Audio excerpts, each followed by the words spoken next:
Okay, good evening, everyone, and welcome to our first in-person meeting in over a year.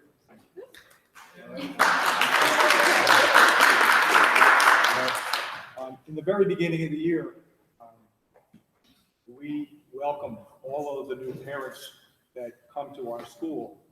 We've been getting new parents all throughout the year, so I would just like any of the new parents just to stand up. I don't know if I'll recognize everybody behind the masks, but if you would just stand up and we just give you a nice and warm welcome.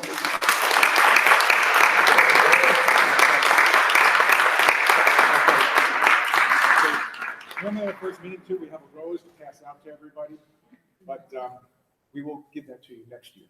We'll give that to you next September. But we thank you also for choosing St. Therese, and we hope this is the beginning of a long journey here at St. Therese. So before I give my principal's update, I'm going to turn it over to Father Rick. He'll lead us in opening prayer, and then just maybe give us a parish update about what's going on with the rectory and anything else that needs updating. Thank you, Father Rick. Thank you. Good evening, everyone. Let us begin with a prayer. Let us keep in our prayers our school family. Let us say one Our Father, one Hail Mary, and one Glory be. Our Father, who art in heaven, hallowed be thy name. Thy kingdom come, thy will be done, on earth as it is in heaven. Give us this day our daily bread, and forgive us our trespasses, as we forgive those who trespass against us. And lead us not into temptation, but deliver us from evil. Amen. Hail Mary, full of grace, the Lord is with thee. Blessed art thou amongst women, and blessed is the fruit of thy womb, Jesus.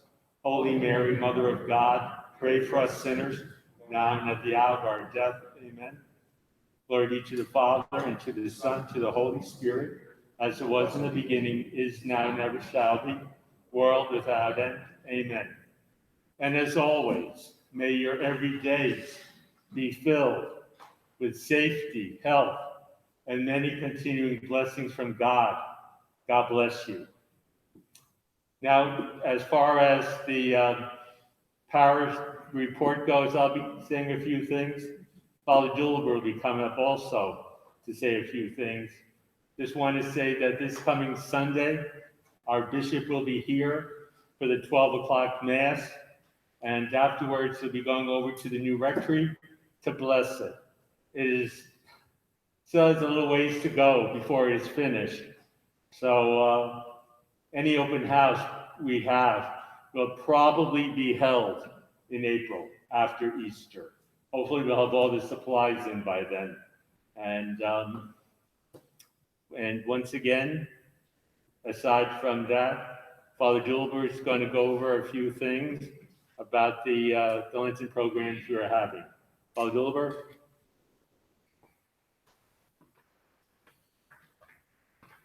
Good evening, everyone. And so, as you know, we are in Lent and we are holding some activities as an opportunity for families and parishioners to come and be part of that and grow in our spirituality and prepare ourselves for Easter. We are holding every Friday the Stations of the Cross at 4 p.m. and at 6 p.m. Everybody is welcome to come and be part of that in church. We are also doing a program of consecration to St. Joseph. Pope Francis gave us last year in December 8th, the beginning and the whole year dedicated to St. Joseph. So we are running this program to get to know St. Joseph. It is a program for 33 days. We are already almost at the end of the program. It will finish on March 19 with a special consecration at Mass on that Friday. We are having every Wednesday adoration to the Blessed Sacrament. Also in the morning is extended hours. So for all of you may have some time to stop by. You are welcome to be part of these activities, and we keep all of you in our prayers. Thank you and have a good night.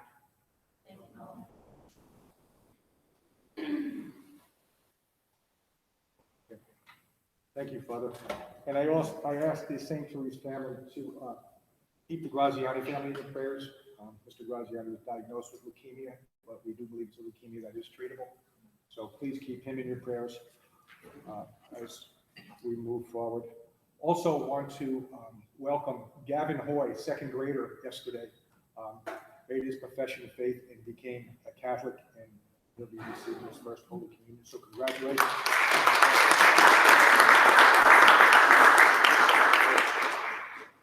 Okay, I'd like to just begin, number one, by thanking all the parents. This has been a very, very unusual year.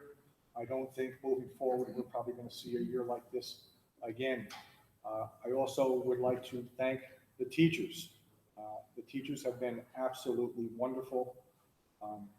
They much prefer to be teaching in school. All of the teachers here prefer to teach in school than teaching from home. And as you can imagine, it's probably a little bit easier to teach in the classroom than it is teaching from your home. And as you know, if we have any fourth grade parents here right now, we do have some fourth grade parents receiving remote because of 2 students coming down with COVID. So, and I only make those decisions on the recommendations of the local health department. So when I call the diocese and I say, this is the situation, they say, do whatever the local health department tells you to do. I don't always agree with the local health department, but that's what I have to do. I myself was out the last 2 weeks with a positive reading on COVID, and I didn't really feel any worse than I feel right now, but I had to follow the protocol. Also want to thank Mrs. Verba Hawkins. She has been absolutely tremendous. She got hired about 2 years ago, used to be our art teacher. She was a wonderful art teacher, but she's even a better secretary. So if you look at all the announcements and the updates that are put on the website, I think she keeps you very well informed of what's going on. So very much thanks goes to her. And then finally, thanks to my home and school association volunteers that volunteered their time. Even though we haven't been meeting here with the parents, we have been meeting through Zoom ourselves, having executive meetings. So I thank them as well. So school opened this year. We began with a return to school plan. And we made the decision that we were going to go with in-school instruction. Some people didn't think that was a good idea. I wasn't 100% sure if it was a good idea, but it turned out to be a very good idea. All right. So, and we began school on September 2nd. And we put out a return to school plan that was posted on the website. We did a video, did post that as well so that you could see what we were up to. If you think over in the corner, we do a pretty good job of disinfecting the school We do a pretty good job of disinfecting the school every day. Just over in the corner, you'll see one of our UV lights every day. Bernie and Candy clean every room, and they put the UV lights on, and we'll put it on after we leave today, after we leave tonight, to disinfect the room. When I ordered these, I got the money through the CARES Act. We ordered 2 of them, and they can disinfect a classroom in about 6 minutes up to about 900 square feet, and our classrooms are about 800 square feet. So Barney will clean the room, he'll put the UV light in there, and then it will be disinfected. He'll leave it on for about 10 minutes, and then he just rolls it to the next classroom as he gets finished with that classroom. So that was part of our return to school plan this year. Also early in the year, we had our back to school night had to be virtual. And in some ways that may have worked out better for parents, I don't know. The fact that you didn't have to rush home from work, because really what a back to school night is really about the teacher talking about the curriculum and their expectations of the students and expectations of the parents as we move throughout the year, and maybe going over some of the materials that they use. So this year we did that virtually. The only positive thing about that was, I think, you didn't have to rush home from work and then get here at 7 o'clock for you could look at that at any time. So I think what we'll do next year, we'll do it live and virtual. So this way it will be posted up on the website, just in case parents can't make it. In the past, we've had 3 buses from Roxbury, right? This year, those buses were discontinued. Last year, we had a bus from Hope Hackham discontinued. The superintendent at Hackham promised me this year that he would do everything he could to get that bus back, and he did. I've spoken to Loretta Radlick as well over at Roxbury, and she's going to do everything that she can to get Roxbury transportation. And Roxbury gave us 3 buses last year. So that will alleviate some of that traffic that we have there in the morning and in the afternoon, because I know it takes almost a half an hour to get through that line in the afternoon. Not so much in the morning, but in the afternoon. Students will be getting new Chromebooks, right? We were expecting them to be in February, but like everything else, his father was talking about supplies being held up. Chromebooks are being held up. We do expect them to be here in the next month. So the contract has been signed for them, and we are ready to go with that. So students will be getting new Chromebooks. I think they're about 3.5 years old now, right? Yeah. Yeah. So beginning next year, okay, here are some of the things that got canceled this year. Well, actually postponed to this point. Our Tricky Tread. Students didn't get the opportunity to have music this year. Our music teacher, because of the schedule that their school, her kids' school were doing, she had to stay home. But I believe she's going to be back with us next year, and we will have music. And when I mentioned that to other principals in the diocese, that was the issue I was having with music. Most of the schools eliminated music in their schools for this year because they were afraid of the transmission of people singing. That's when we were in the earlier stages of what we know about COVID. All right. Our Christmas concert, we missed out on this. We missed out with Breakfast with Santa. Our spring concert, we won't have this year. Some of the after-school clubs. Bingo hasn't taken place in quite a while. That bingo fundraiser is still in the works and has been postponed. Field trips, that was one of the questions that one of the parents had sent in to me. We won't have any field trips for the remainder of this year. So hopefully, I do believe next year that with the vaccinations coming out and students being vaccinated, that we'll be back. If not back to normal, we'll be very close to normal. And I think we'll be back doing field trips again next year. So a lot of people get vaccinated. A number of teachers have been vaccinated twice already. Myself, I got my 2nd vaccination yesterday. So it's around the corner. And some of you may have gotten some vaccinations, I don't know. But I fall into the age class where you can get it. So. And teachers are part of that class as well. Field day, we're looking to do some in-person activities in school, and probably will allow some of the parents to volunteer and come in outside, like the Easter egg hunt. What's the Easter parade for the pre-K kids? I think we'll be able to do that outside, and I think we can allow the parents to come. Okay, the other thing that we missed this year was the Halloween parade too. All right, so that was another thing that we missed. So it's been a tough year for kids in regards to different things. Even Ash Wednesday was done a lot differently this year.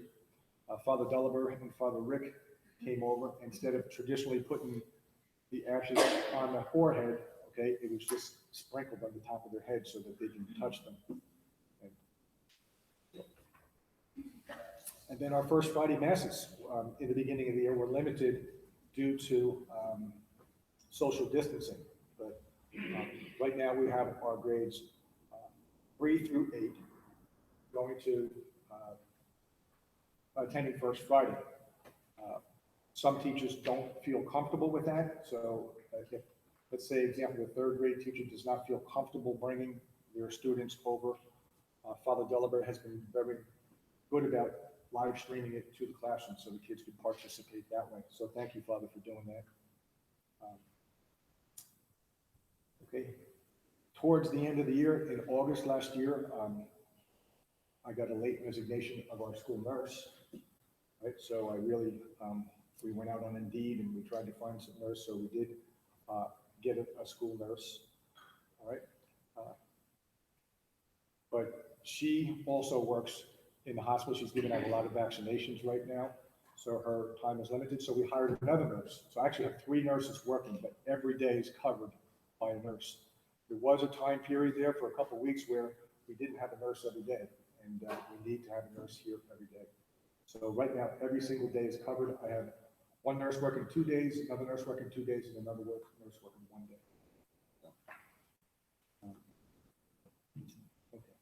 In regards to COVID, please, if anyone of your family members are exposed or any of your children are exposed to COVID or come down with COVID, it's extremely important that you notify the schools that we can prevent the spread of it. So just make sure, because that hasn't always happened this year. And we need to know right away, because the health department will ask us to do contact tracing. Thank God what we have this year, almost all of our classes are self-contained. So for example, the fourth grade that's in quarantine right now, that's a self-contained class. So they don't really travel anywhere except maybe for gym.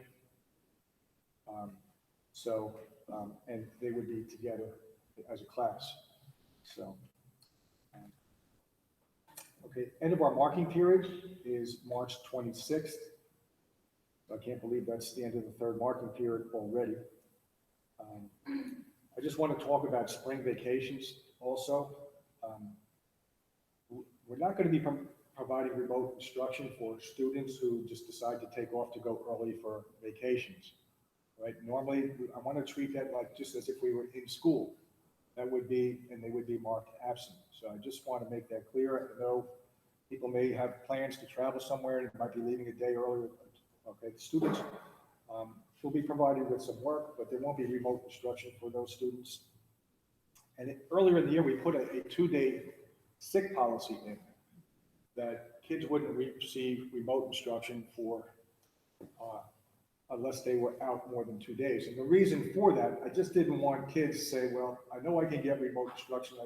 Maybe I'll sleep late this morning and I'll just do remote. So that was the reason for that 2-day sick policy going on. Now, I just read a question today, someone had sent in about the Wax Museum. We did not do the Wax Museum this year, and someone had mentioned to me that was there the possibility of doing it virtually this year. I will talk to Ms. Dorman to see if that's a possibility to do that. The other suggestion would be is maybe to have the 5th and 6th graders do it next year, so that they don't miss out on it, because that was something I think the kids really enjoyed, and they got to do a lot of research on that person and learn about that person, and actually play out that person. So I will speak to Ms. Dorman about that and see if we could do anything before the year is out in regards to that. We usually do that during Catholic Schools Week. Okay, in the beginning, this year, the diocese switched. We were using the Terra Nova, I guess, for years. The first 2 years that I was here, they did Terra Nova. Then the next 2 years, they switched to the Isla. And now we're using the Northwest Evaluation Assessment, which I think is better than those two put together. So our students took the NWEA in September. And that was just really to kind of find out where they were at. And that was really an important benchmark to find out, especially since they were receiving remote instruction from, I think, March 16th to the end of the year last year. So they used that as a benchmark and to see how much they would grow. We took the test again in February, right? And there will be another test in the window of May 5th through May 26th. Once we get those results, okay, parents will have access to those results, all right? And that will give you a good measurement of how much they've grown from September till now, or to the end of the year. Okay, and I did look at some of the ones from February, and I was quite happy It was better than what we had done in September, but I didn't expect September to be that good, right? That was really just a starting point, and some of the things that they were testing on, they didn't even do yet. So um, it gives the teachers a chance now to look at these and modify their student growth objective if they have to modify their student growth objective. Okay. Now, I had a principals meeting today for about 2 hours with the diocese. All the principals met with the superintendent, the assistant superintendent. There was a survey put out. Maybe some of you participated in that survey. I wasn't aware of it, and principals didn't really get to see the survey. But in that survey, 40% of the parents in the diocese responded to that survey, and they said the number one reason they were sending their kids to Catholic school was a safe environment. Right? So I was really happy to hear that. That was the number one reason. The second reason was for academics. And the third reason was for character development. So I think all three of those reasons are great reasons to be sending your kids to a Catholic school. And I think with the in-person learning that we've had this year, I think, I mean, I can't say what's going on in the public schools. I only listen to, what you might hear on the news. But even when we did our remote instruction last year, as compared to, I heard parents talking from public schools and talking about St. Teresa and how much differently we did it and they did it, and the parents seem to be very pleased. So I think what's going on in our in-school instruction is very good.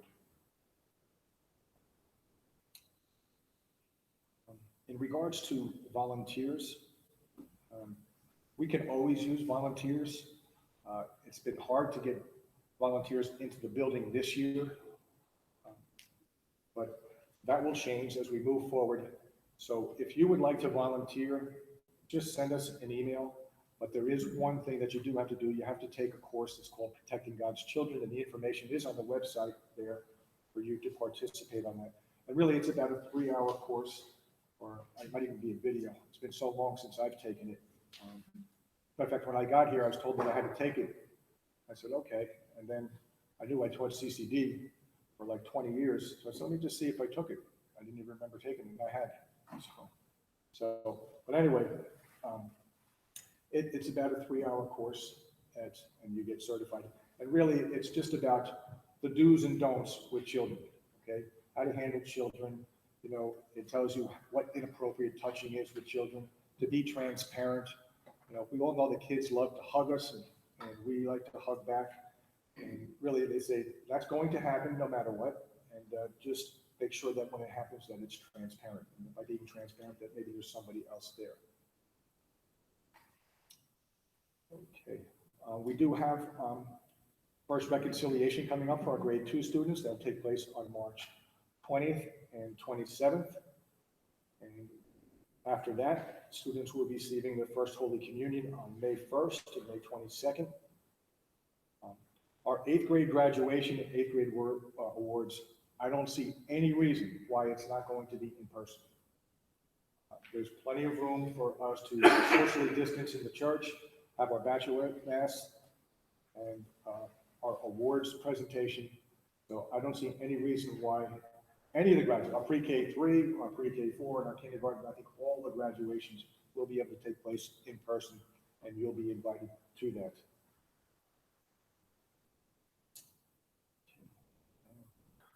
Right now, okay, there's just a couple other things here. If you look on the website, there's a St. Jude's Mathathon, right? And that's, our goal is to raise $10,000. We're up to about, I think, $5,300 right now, all right?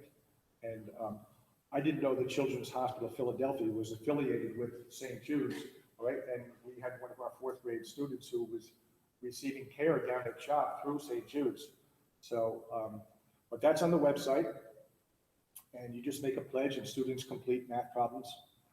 And every time they complete so many math problems, then, they get money for that pledge. So there's information on that on the website. And then this year, thanks to Ms. Hopkins, we put like a give back page, kind of reaching out to alumni, You guys give back enough. We're not looking for any more. But there's a give back page where people who graduated from St. Teresa, alumni, have had the opportunity to donate money back. And I think we are up to about $18,000 this year of people just donating money and giving back. So, so that's, so I'm not asking you, but I'm asking you to tell your friends. So you guys give enough. And the last thing I have, our last day of school is projected for June 18th.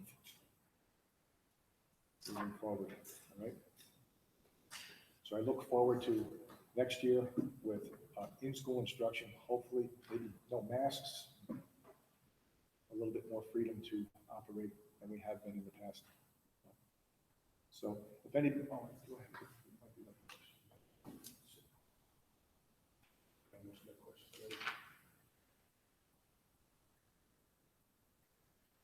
I answered all those questions.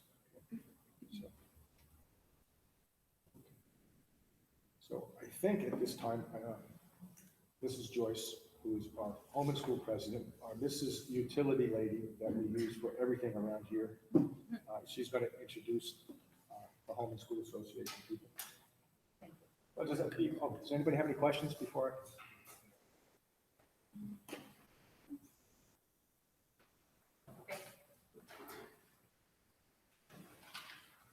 Thank you. Okay. All righty. Hi, everybody. So since we have a lot of new families here tonight, the first thing I wanted to do, and this is the first time we're together, is I wanted to introduce the board members I have here with me today. We have Rick, who is our treasurer. He handles all of our numbers for us. We have Lisa, who is our second VP, who handles a lot of the fundraising. We have Kristen Sanford as one of our liaisons. She's the liaison for the younger grades. And then we have Jessica Walsh, who is first VP, and she works together with Lisa on fundraising. So that's who's here today. We do have a few people who couldn't make it today. We have our secretary, Mary Backer. We have Mariella D. Moore, which many of you might know. She runs the uniform exchange, as well as she's the liaison for the older grades as well.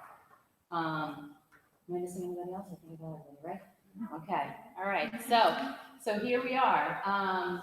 So this is our first time together since like over a year ago. I think last February was our last meeting that we had.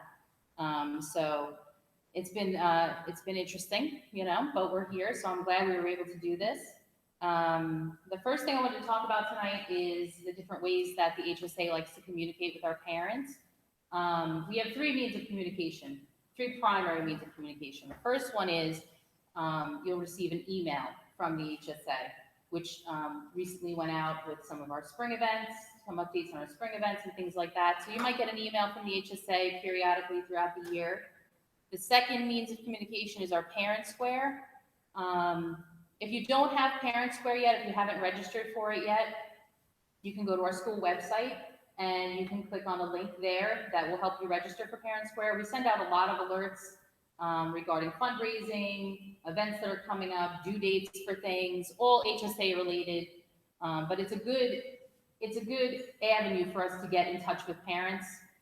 So it's really vital that you register for that and you know, make sure that if you don't have an alert set on your phone for it to come straight to you, that you periodically check it to make sure that you're not missing anything. The third avenue for communication is our Friday folder. That's where we put all of our flyers. You can print flyers off of there and refer to it for upcoming events, fundraisers, things like that. We'll always put the stuff on the Friday folder so you can always refer back to it whenever you need to. So those are our means of communication. Recently had a newsletter that went home. It's also printed out on your table for you to take home. That's also on our Friday folder. Jessica Walsh spearheaded our newsletter this month, and it includes some information about some of our great volunteers that we have helping us every morning out on Carline and in the afternoons, and some other important information, important dates for you to remember that are coming up. A little bit of information about you know, how the beginning of this year and up until now has been very different than how it normally is. But, you know, I think we're adjusting, and I think we're doing okay.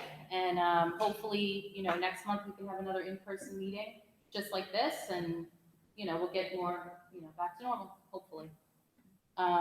So next thing I want to talk about is fundraising. An email went out last weekend to all families with an updated list of events and dates. A lot of things had to change, move around. Some things unfortunately had to be canceled, but hopefully next year we'll be bringing all that back.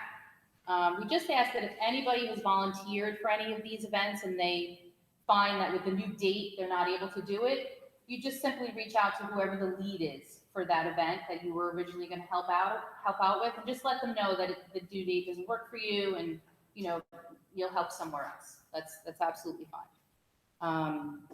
So there's a couple things that are finishing up tomorrow. The first thing I sent an alert out today is our clovergrams. Those are finishing up tomorrow. So if you're going to order clovergrams, make sure you get your order forms in with your child tomorrow morning. It's imperative that they're in by tomorrow. We can't extend the due date on that one because there is a lot of prep work that goes into creating those for the kids.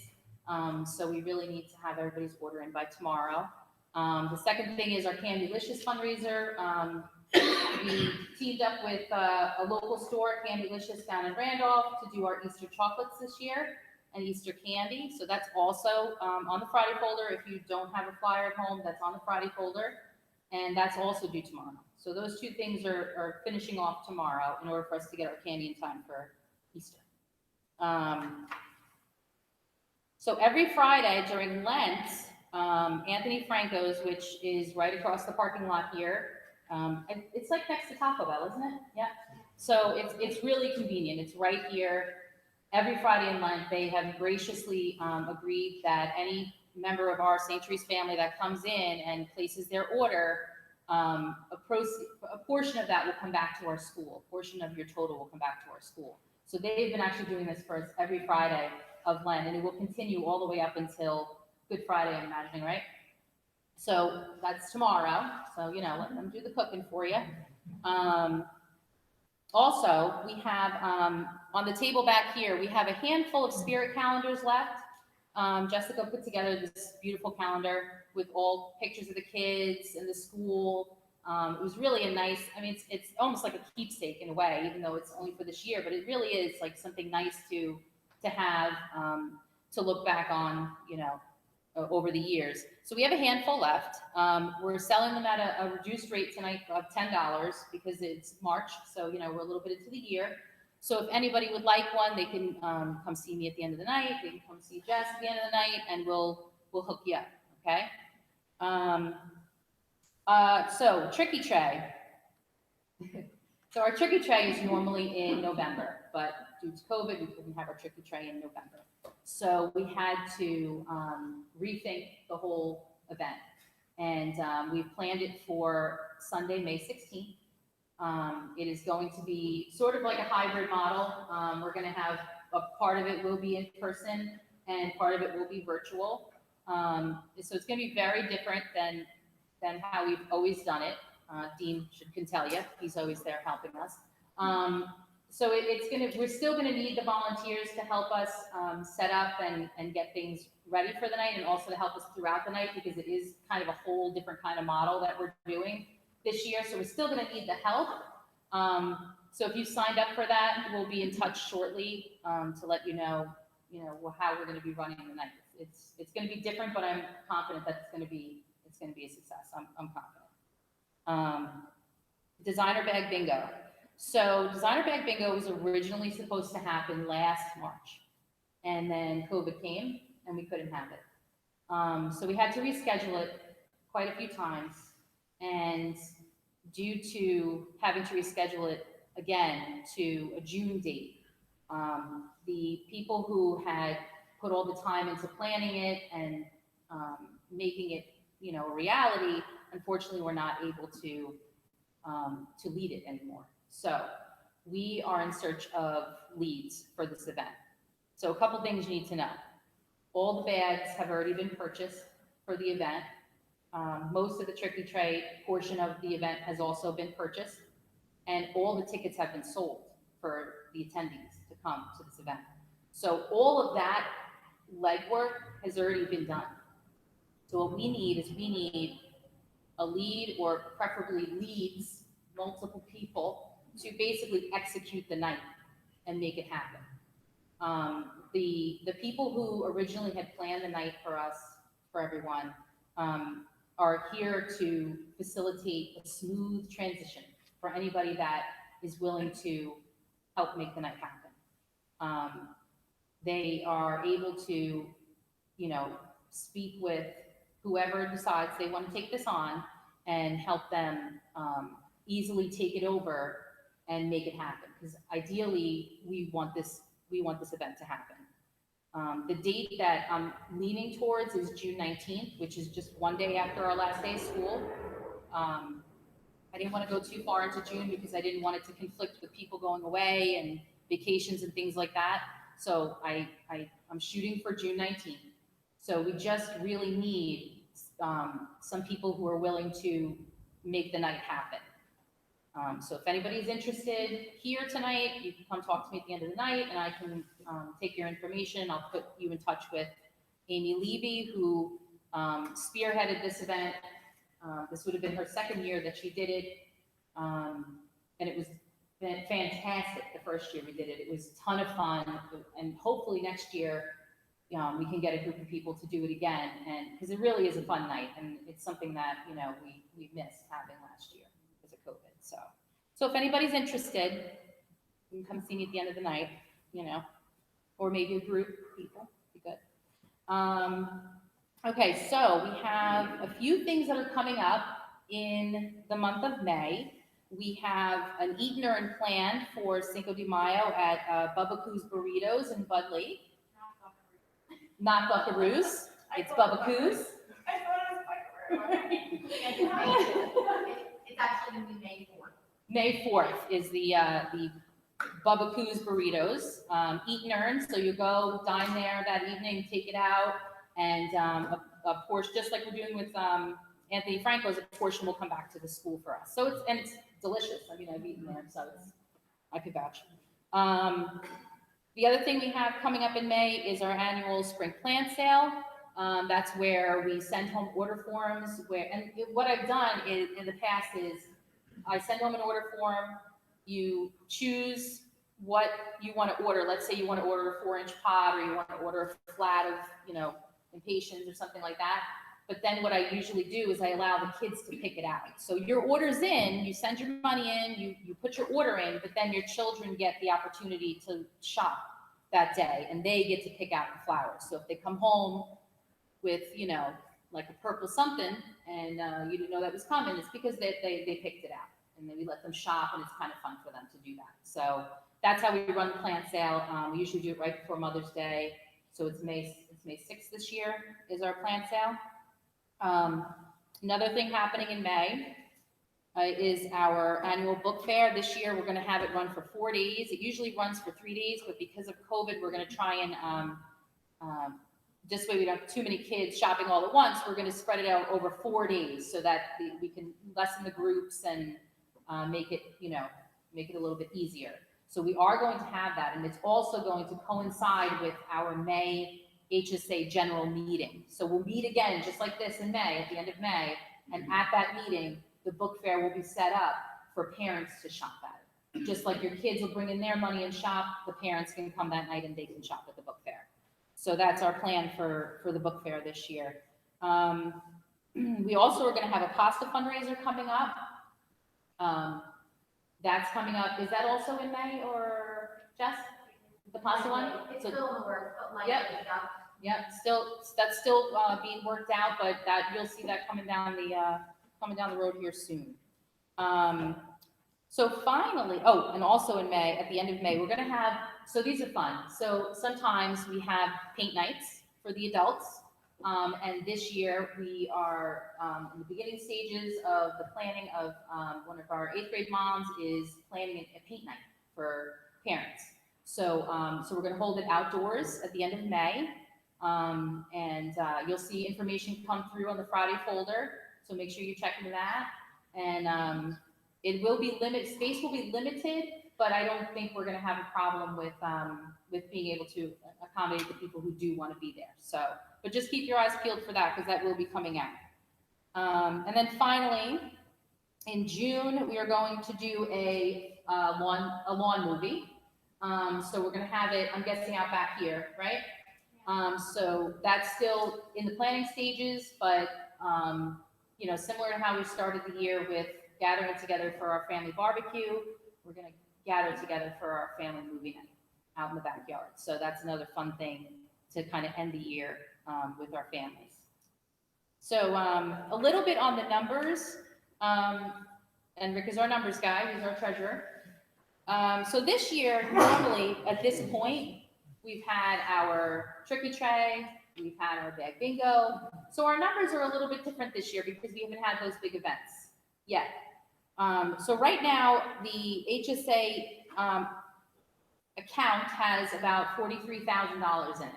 And that is comprised of all different kinds of fundraisers that we have. Our Super 50/50 is in there. That's what makes up that number. Normally, at this point, we're double that, right? Roughly, because we have those two big fundraisers normally already done at this point.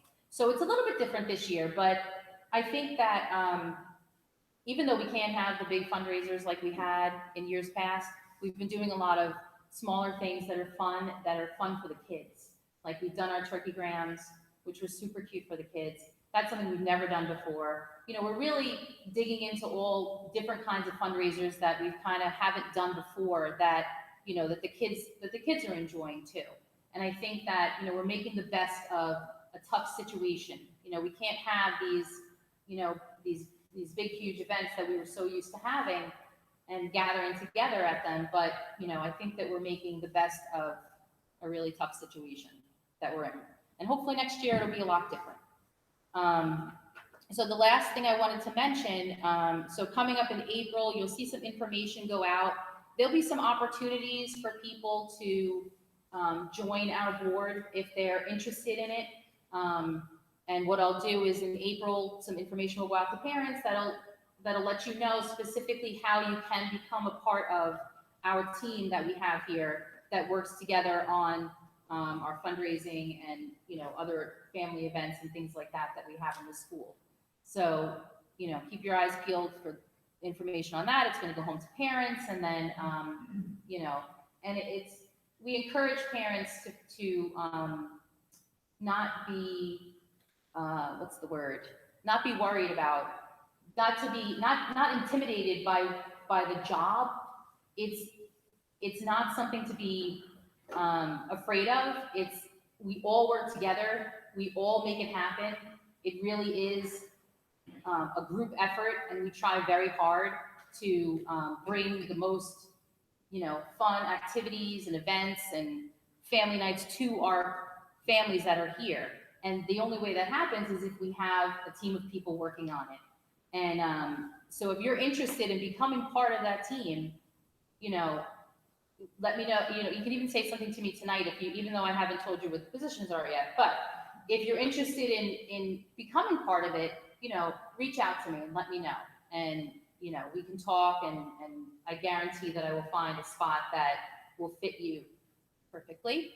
Because there's a lot of different, you know, places for people to fit into this team.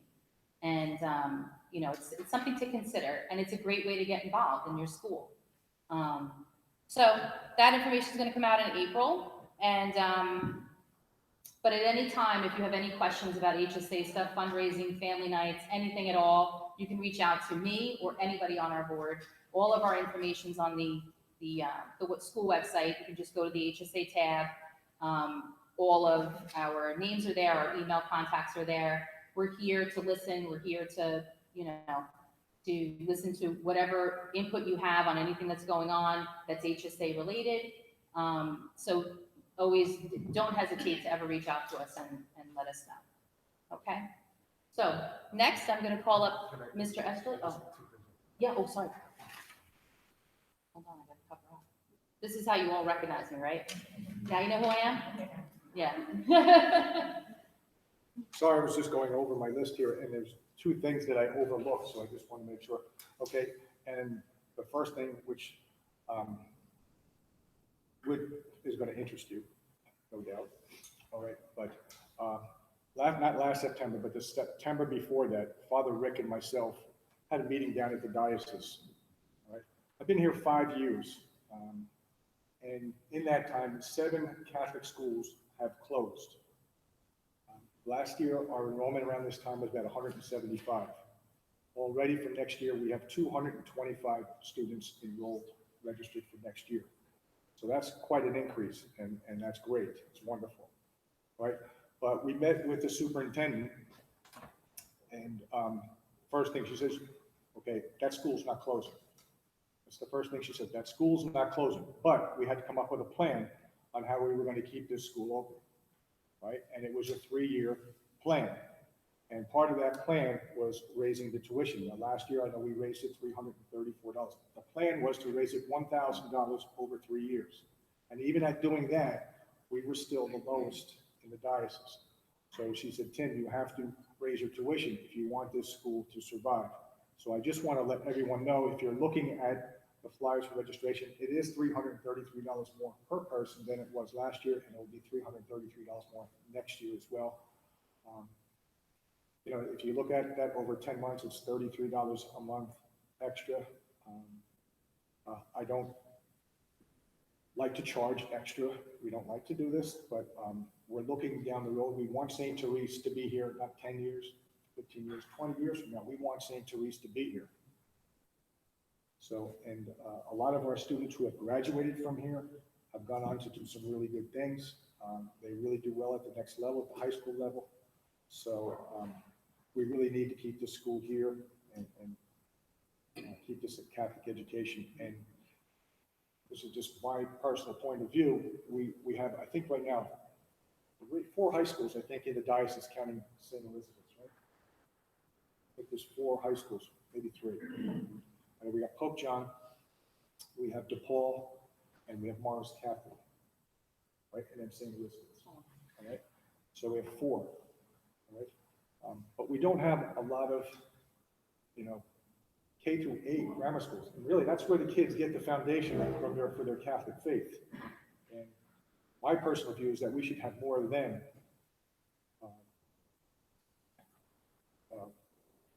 Just because that's where they get their foundation. So anyway, I just wanted to share that news with you. I forgot that, and that's a very important part that you should know.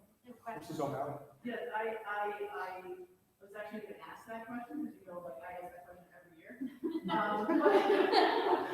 But my concern with that, because I got PTSD from a couple of years ago with the class size, that's wonderful that like these kids are coming in and that the enrollment's going up, and obviously that's what we want. We want this school to stay open. My biggest concern is what is the class size going to be, because obviously I have a second grader, you know, my 8th grader's graduating, but I have a second grader and a 5th grader. You know, what is there going to be a cap and Yes, yes. what is that? The cap right now is 24, right? We do have 26 in kindergarten right now, and the only reason we have that is because there's 3 sets of twins. Right. The cap without COVID is 28. So the cap without COVID is 28, It's 28. and the cap right now for this year, so next year it's going to potentially be 28. Hopefully. We say hopefully, but, and if I'm being honest, Yeah. like, we know that, like, obviously we want these people coming in, we want this school to stay open, I've said that a million times. But at 28 kids per class, and I mean, there's, you know, teachers aren't here, but they give their blood, sweat, and tears to this school, and in order to meet each child's needs, 28 kids per classroom is a whole lot. And I know it's not going to be solved tonight, and there's not going to be a resolution. I just want to voice that, because that is a huge concern of mine because of what I went through with my daughter in her class. I know, that was our first introduction. That was correct. That was hard. Okay. But in fairness, I was hired then, all right, and I was not even made aware. What happened was St. Michael's had closed, right? I was hired at the beginning of the 2016 year and completely unaware that there was 34 kids in the 4th grade, and there was no extra classroom space to put those kids, so there was 34 kids in that classroom. So, Mrs. O'Malley was not happy about that. So we had some discussion. And right now, that's the 8th grade class. The 8th grade class now has 24. Some of those students transferred out because maybe they felt that that was too many, and it was too many, there's no doubt. But it was kind of, a rock and a hard place, there was no place to put them. We did put 2 teachers in that classroom that year. But I'll tell you right now, our teachers are game for 28, right? I've heard them say, I've had 28 before, I can do 28. Yeah, right. I And mean, it's we're not easy. waiting for it, but I'm just saying that the 28, when you're talking about kindergarten, 28-year-olds as opposed to 28 5-year-olds as opposed to, 24 8th graders is a huge difference in trying to manage that and, do all those things that come with day in, day out teaching. I just want to put that out there because I'm just very concerned. I'm thrilled that this is happening, right? We want this to happen, but, And you know our teachers, I mean, right, they're the ones that have those big clouds are really doing an outstanding job. they are. Every one of the teachers is doing an absolutely outstanding job. Could not ask for more, in the classroom. Yeah, I mean, coming from a public school, working in public school for 33 years, I know that I probably would have the union knocking on my door saying there's just too many kids. Sure. I know that. Right? But going to Catholic school myself, I remember the class sizes being humongous too back then. And I'm not saying that's the best solution. It's not. But that is the max that we can put in a class. We will cut it off at 28. Right now it's 24. Right? We do have first grade, it will be 25. Only because we have a set of twins. That would be. For like next year, or this year. So if I get rid of the twins, then I'm down to 23. But I would, I'm gonna throw out, right, 15 years, I've seen kind of this, right? The more it's different this year because of COVID, what I'm hearing as far as numbers is almost exactly the same.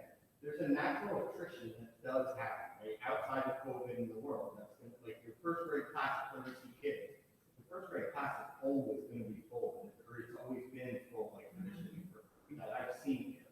And as they kind of grow up, you get middle school and whatever. So if your 32 kids go down to 28 or go down to 24, that's about right. I mean, we see that through middle school as kids move through either public middle school or things like that. It does happen. So like, if we're starting at 28, I would imagine what we normally see in the upper grade is going to be around probably 18.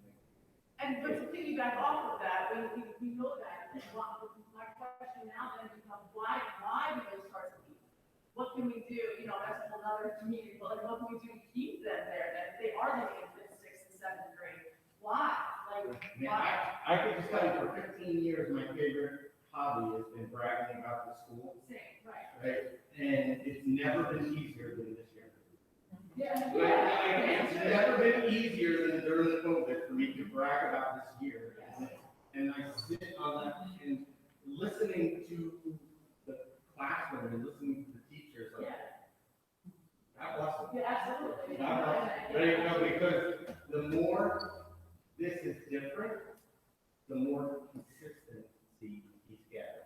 Like, he loves this school every day, and like, but it's because of consistency, even on, we got a virtual. Right.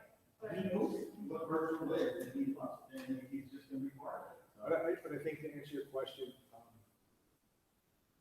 I went to St. Luke's Grammar School in All many years ago. But in that school, we had in 5th grade a tackle football team that played against other towns. We had an interscholastic basketball team that played about 50 games a year, traveling all over. That was a school team, right? And we also had a baseball team, which was almost unheard of. We had a baseball team that played other towns as well. So that was, for me, that was just heaven. That was heaven to have that, right? We don't have that here. I know that some of the public schools offer things like that. I believe like the football teams now are kind of consolidated into the recreation programs. Yeah. So I don't think there's any school football teams until they get to high school. But basketball, we do offer a CYO basketball team here that kids can join, if they belong to the parish or belong to the school. Besides that, but I think sometimes kids may leave because there may be more opportunity for athletics in another school. Yes? Just out of curiosity, if there's no concern with the school closing, No, and there's obviously a high increase in enrollment, why does the diocese feel the need to have to increase tuition 2 years in a row? because this was. I understand that we have the lowest tuition, but just because we have such an increase in enrollment, I mean, there's no guarantee that these parents are gonna stay with us next year, I understand that, but I'm just curious. Well, this is a 3-year plan that Oh. she asked me to implement last year, right? This year was really going to be a test to see how well we were gonna do. I was shocked to see that St. Mary's closed down on Route 46 last year, or 2 years ago. That school, to me, I don't understand why that school wouldn't be thriving. It's got a great location there. And even with this tuition raised, we're still lower than any other school in the So diocese. you mentioned a 3-year plan, so it's next year we should expect to see. And then it'll level off. And it's just, I think it's just a game of catch-up. Maybe it wasn't raised as much as it should have been in the past. None of us like doing this because if Catholic schools were free, we would have lines out the door. But we probably have a giant building too. Because I think, realistic part there that if even with the increased enrollment, the school doesn't operate. And the numbers, whenever you see the numbers every year, the school operates in a deficit. And thank goodness for the parish generosity to keep the school kind of, and we've been able to stay low, but can't always expect the parish decrease. Right, so that we have to. well, last year when Amazing, and you gotta do. last year, when COVID hit, my first worry was that people were going to be unemployed and not be able to pay tuition. And that would have a big effect on our school. It actually had the opposite effect. We're up 50 students from last year, right? And yes, that does help with tuition, right? But that's 1 year, we have to keep it up. And thanks to people like you, because every time I talk to somebody, I'm doing tours, probably some 2 or 3 a day, people coming in, still now coming in to even get into this year if they can. And I say, how did you hear this? It's word of mouth. So there seems to be a lot of positive talk out there. Like you said, when parents see other Catholic schools closing, big schools like you said, St. Mary's and Denville, and schools like St. Joe's and Bentham, I think most of us love this school enough, and that's scary. But I think if a tuition increase that amounts to about $30 a month, how much do most of us pay for our kids' other activities? They're great activities, but the value of their education, I don't think that that's a huge investment. Ian. Yeah, I know, but other things get expensive. Gas is going up, this is going up, that's going up, and 2 people working in the household just trying to make ends meet, so I understand it. You guys are making a huge sacrifice just to send your kids to Catholic school, and I understand. So it's not something that I enjoy telling you that we have to do, but it is part of the 3-year plan to make sure that St. Teresa is not just here next year, the year after, but 10 years from now, 15 years from now, 20 years from now. And one of the stats that Mary Barr, our superintendent, brought up, that there was the highest increase in enrollment for Catholic education this past year than any other year across the United States. And a lot of that had to do with Catholic schools closing because of COVID. At the end of last year, a lot of schools closed because of COVID. So I think our decision to go with in-school instruction has really helped. We hit a few bumps in the road here, but nothing that we couldn't deal with. So the purpose of this whole thing is really just to keep St. Teresa here 10 years from now. So, one that doesn't soften the blow a bit.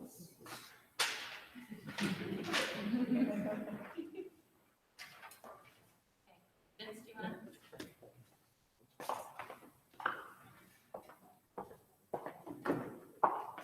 How you doing? I'm Vince Esterly. As two of us other here and my wife, we've been here about 15 years. My son's graduated from Mars Catholic. I've been in the back scenes of the school for a long time. So I actually handle two things. I handle the scripts, which if you're familiar with it, if you signed a contract, we ask you to pay in $250. Scripts is pretty easy. I'm going to just simply show you. It's right on your phone. You can also, on Mondays, you go to the Shop with Scripts website and you just place your order. You can send in a check, or you can connect it to your bank account, or you can connect it to your credit card. And then by normally Tuesdays, they get delivered. There's sometimes you'll see me, if you're in the car ride line, I'm running up here just to drop them off before you guys get them. Most of the time I get it from UPS, so it's, lately it's been like a kind of a hit or miss. If I get it in by 9 o'clock on a Monday, I get it back by Tuesday at 12 o'clock. There's 3 ways for scripts. I mean, like I said, Monday, placing your order. You can do this on your phone anytime you want. You're going to BP, you're going to Walmart, you're going to Target, you're going out to dinner at your fast food chain restaurants. And then the third thing is, you can also order off this phone. If you're going on vacation, you're doing your holiday shopping and everything else, and say, for example, listen, I want to get all the gift cards. I don't want to give out cash, or I don't want to give out gifts.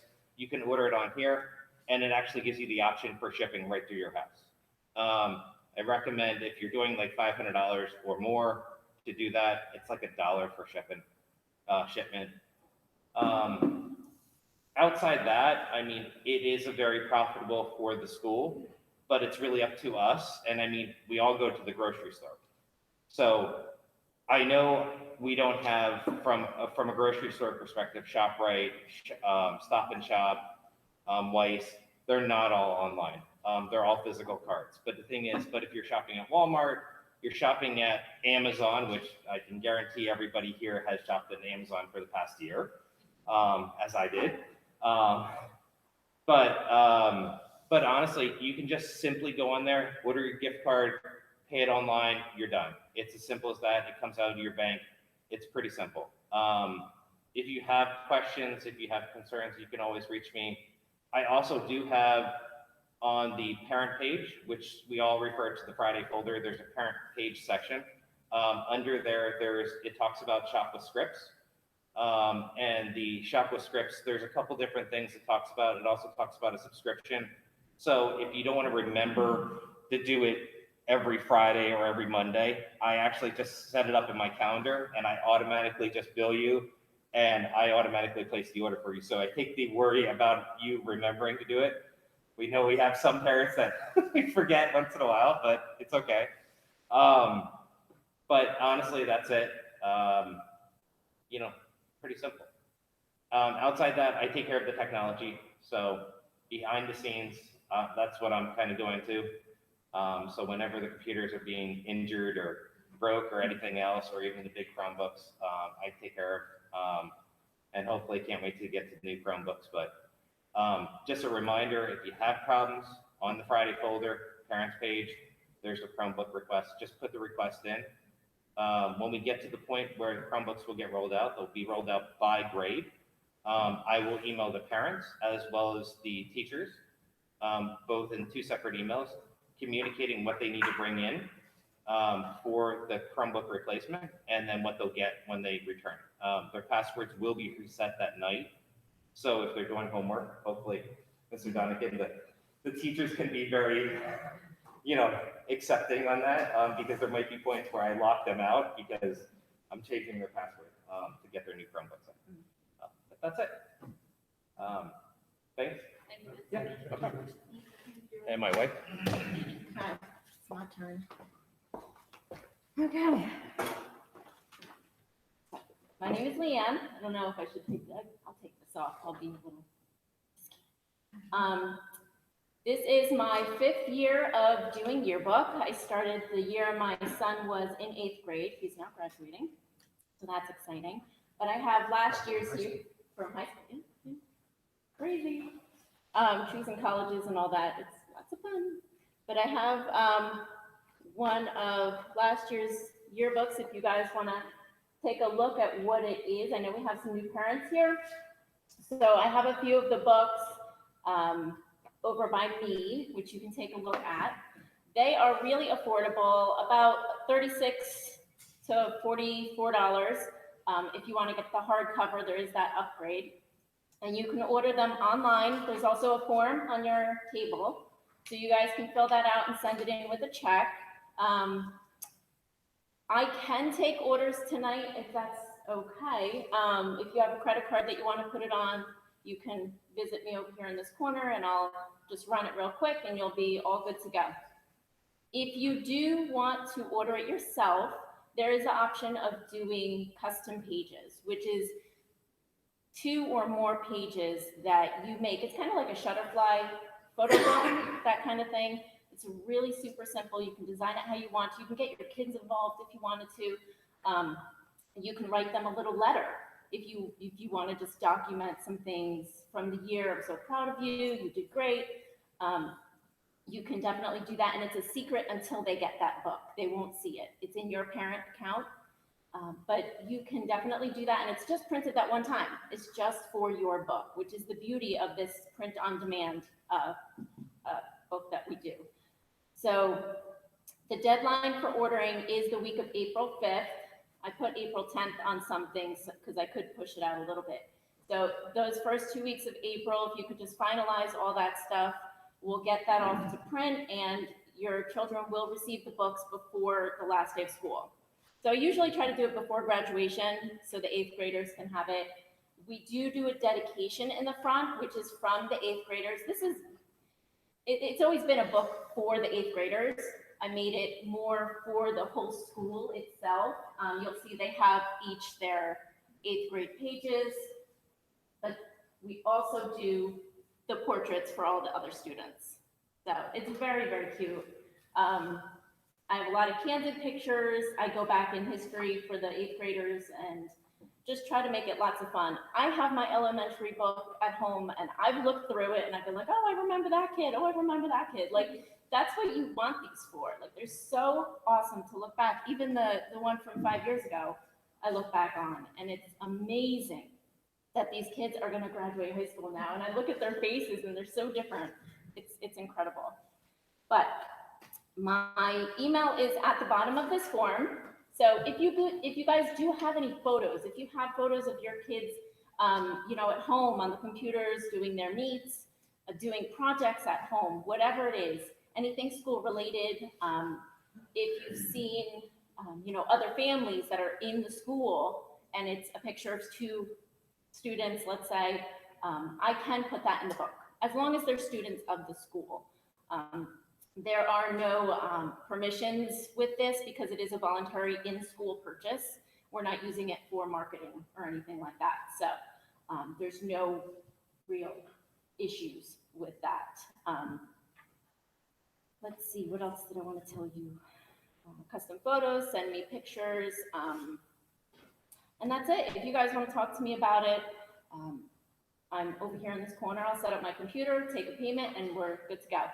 But I also want to say, if there's anybody who loves doing those Shutterfly books, who is good with photos, just kind of making things look good, if you're interested in running this, because this is it for us, we're out. I'll probably, do one more year for a transition, that kind of thing. But if anybody's interested in, I'd love to have a younger grade parent jump in and do this. It's so much fun to meet with the 8th graders because they're like the club. They make the book, really.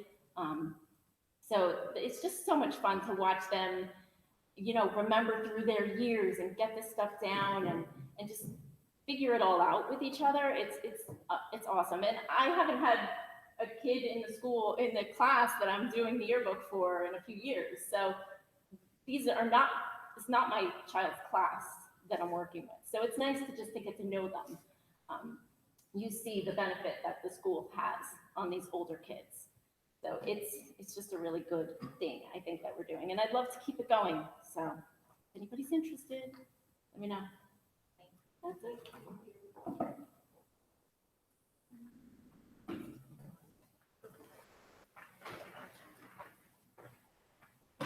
This concludes our meeting tonight, so I'll be around for a while. Anybody who wants to ask questions, I'll be here.